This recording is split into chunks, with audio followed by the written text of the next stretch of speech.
Pues es que tenemos que hablar de economía. Ya os decía que a la vuelta hablábamos de economía y tenemos nada más y nada menos que a José Basagoiti, que es CEO y cofundador de Trading Pro. Buenas noches, José, ¿qué tal? ¿Cómo estás? ¿Qué tal, Javier? ¿Cómo estamos? Pues fenomenal, un poco contextualizando lo que hemos visto hoy dentro del PIB, el PCE de mañana, tenemos la actualidad macroeconómica bullendo y hemos hecho el editorial sobre el PCE, sobre lo que vamos a ver mañana, pero antes del PCE vamos a hablar de lo que ha pasado hoy. ¿Qué me dices de ese dato de PIB paupérrimo por parte de Estados Unidos? Sorprendente, porque, bueno, veníamos con un dato de PMI que había estado muy sobrecalentado, sobre todo en la parte de servicios, y hoy pues confirma este PIB el deterioro económico. Hablaba mucho Jay Powell del hard landing, soft landing, ¿verdad? De que iba a conseguir con ese soft landing vencer a la inflación sin llevar a Estados Unidos a una recesión, pero cada vez nos acercamos más a una situación crítica, ¿no? Está Estados Unidos pues para lo que se le exige siempre, ¿no? Con unos crecimientos, como dices, paupérrimos. Además, se ha notado mucho, si desagregamos el dato de PIB, una caída del consumidor, del gasto del consumidor muy fuerte, lo que es muy preocupante. No olvidemos que el consumo es el 80% del PIB y la dinámica no es positiva, ¿no? Si miramos un poco los últimos trimestres, los máximos decrecientes son claros. Por lo tanto, a ver a dónde vamos después de las elecciones, ¿no? Yo sigo defendiendo, lo he dicho mucho tiempo, que veremos en 2025 la esperada recesión, que la han conseguido retrasar con un gasto fiscal abusivo de prácticamente el 8% de déficit en época de auge, algo nunca visto antes, pero claro, atrasar no es esconder, es decir, el riesgo sigue ahí, ¿no? Y lo que han hecho simplemente es darle la patada, pum pum la lata, y veremos si por querer retrasar, al final la recesión no es más gorda de lo que preveíamos, ¿no?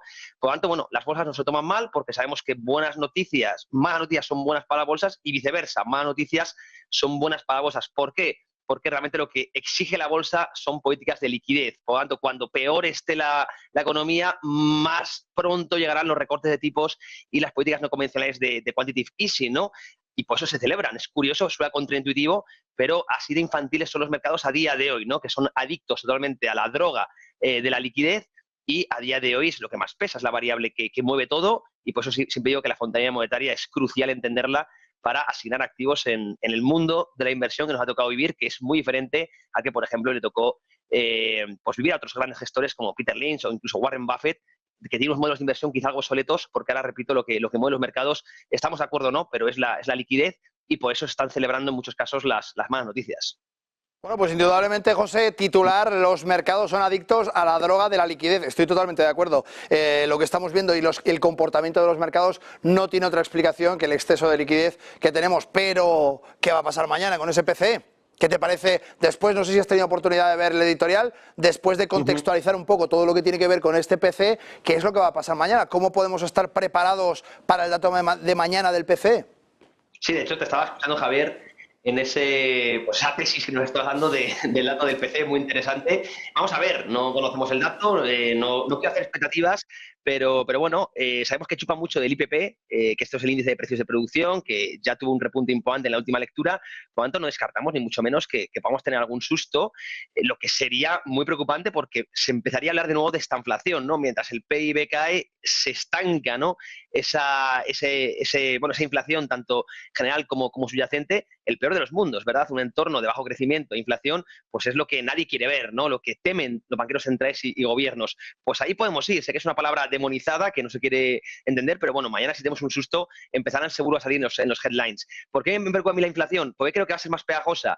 Pues tenemos varios factores peligrosos, ¿no? Diría yo que red flags, que por un lado son el reversal que estamos viendo en las materias primas. Es decir, estamos viendo en 2024 como prácticamente es el activo que más sube, más que la renta variable, y bueno, estamos viendo en energéticos, metales industriales, a pesar de la caída del cobre prácticamente cerca de máximos históricos, también materias primas alimentarias. Es decir, en general, si vemos el índice de commodities de Bloomberg, lo tenemos pegando un repunte muy importante y suele ser líder de lo que hace el IPC a posteriori. Tenemos también el aumento de la tarifa de los fletes. Esto es muy importante, ¿no? Por ejemplo, en el Baltic Dry Index tenemos también el gasto armamentístico, que esto es algo que influye, no ahora, sino llevamos ya un ciclo donde pesa bastante, aranceles y la guerra comercial, la desglobalización. Es decir, son factores que siguen pesando más en la balanza de una inflación pegajosa. Es verdad que, por otro lado, tenemos esta caída en el gasto del consumidor, pero desde luego, si todo esto lo mantenemos con un déficit público que hemos comentado cercano al 6-8% en Estados Unidos, que es creación de dinero pública, por tanto, aumento de la M2, de hecho ya está saliendo en términos interanuales a positivo, yo no veo un escenario, Javier, donde vayamos a ver la inflación en el 2% en 2024 ni en 2025. Decía JP Morgan hoy que esperaba que los tipos de interés rondasen entre el 4 y el 4,5 hasta el año 2026.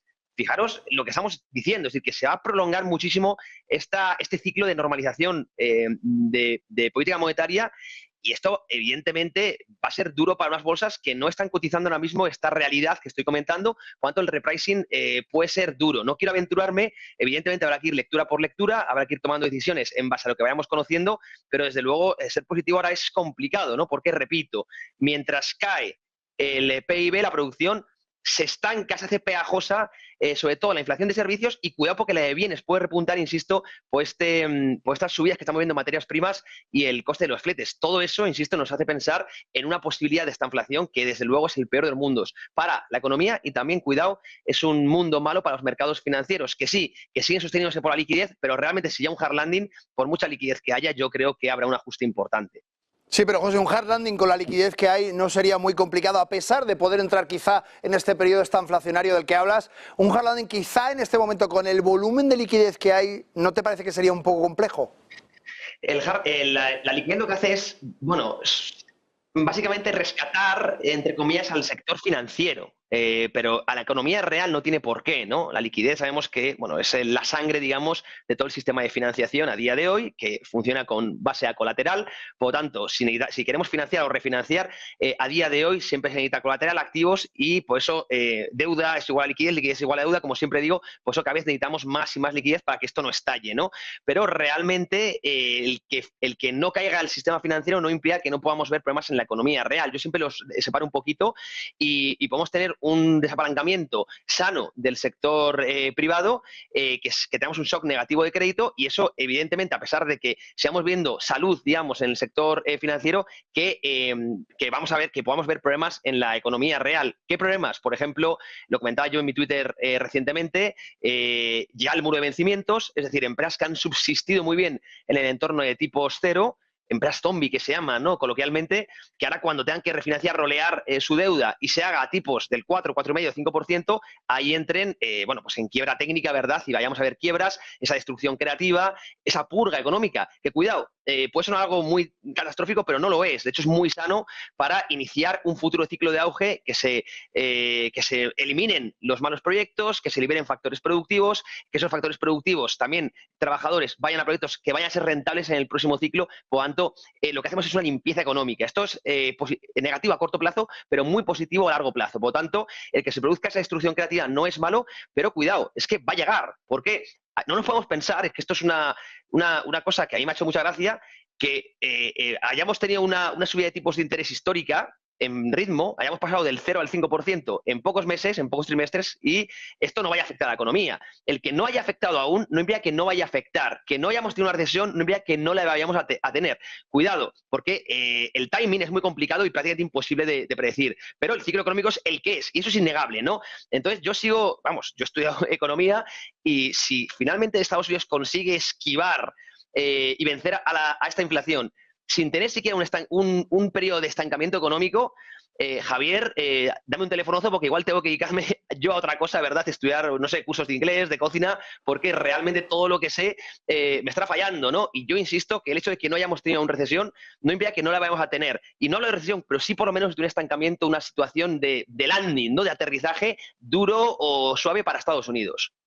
Es evidente, José, que ese decoupling entre la economía real y los mercados financieros es más que plausible, más que patente, y que al final, de manera artificial, los ciclos económicos se están, digamos, adulterando por toda esta política expansiva que hemos sufrido desde el 2008. Y claro, esto al final, la fiesta hay que pagarla, antes o después. De momento la fiesta todavía no se ha pagado. La cuenta sigue retrasándose y seguimos diciendo que la paga el cuñado. Vamos a ver cuándo llega el cuñado con las rebajas. José Basagoiti, muchísimas gracias por unirte hoy a nosotros y esta visión preclara, como siempre, desde Trading Pro. Muchísimas gracias.